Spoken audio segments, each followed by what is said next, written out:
We're going to lose our Atlantic salmon. And think about the history of Atlantic salmon fishing on this river. It's our culture, it's what people associate with. This can be gone because of inaction.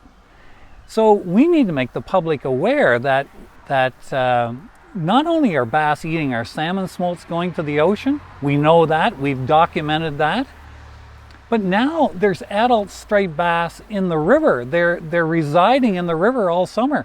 And these are voracious feeders, and what is there to eat in the river? The number one species there is Atlantic salmon parr. And so they're gobbling up the Atlantic salmon parr. Yeah, I can see the handwriting on the wall. I'm not kidding you. It's not really for me.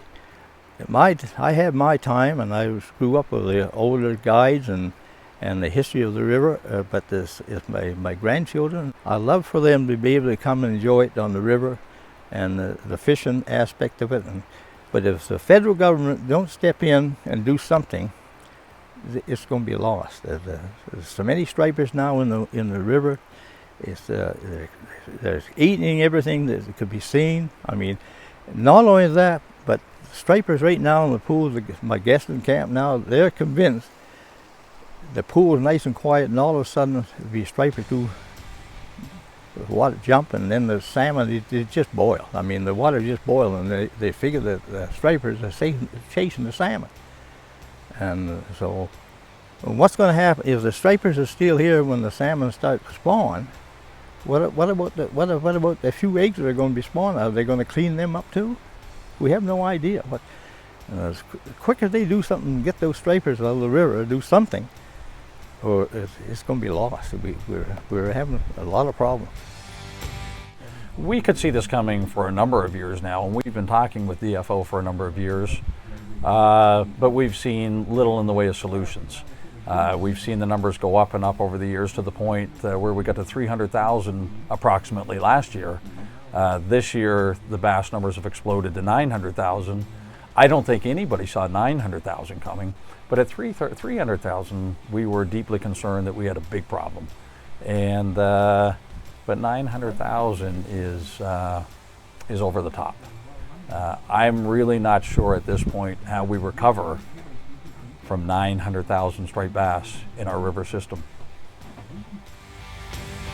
We want a healthy watershed, we want everything in equilibrium, and therefore the call of action is now, reduce the striped bass population and let everything find its equilibrium. We need to encourage anglers to catch the striped bass. I hear they're wonderful eating, so we need to encourage the rules to change so that people can retain striped bass, so that they can fish them, and that maybe we can encourage commercial fishery of the striped bass to help cut down the population to more sustainable levels, and that maybe the salmon and the striped bass can share the river at some point. But right now it's a very one-sided battle against the salmon, and the salmon need our help. I'm just another concerned fisherman, and you know, we're getting more concerned every year. We're getting more bass here in the river every year. And it is becoming a serious situation, and we're very concerned. Hi, my name is Shawn Betts. I'm with Sutter Salmon Club. It's a club on the southwest Miramichi River. So we just arrived here not long ago, and my brother Gary went out to try fishing for a minute, and he was no time ended up hooking a striped bass. So this is not typical, you know, for a major salmon pool to have this many striped bass in it. So I floated the pool the other day and probably saw between 30 to 40 striped bass in this pool, and not all of them were small. There were some very good sized striped bass in the pool. We don't want to look back 10 years from now and say, you know, we should have done more. Now is the time that we have to act, because, you know, there's so much at stake. There's so many jobs. All these small communities rely on all these jobs up and down the river. You know, I've been here all my life, and we never ever seen any striped bass in this part of the river ever. And now it's a real common thing to see them here. They're not up here just touring around. I mean, they're up here eating salmon parr or whatever they can find, for sure. So, yeah. One guy last week caught 3 bass in one morning. That's more than I've caught in my life. But I don't fish anymore, I guide. but it's got to stop. It really has to stop.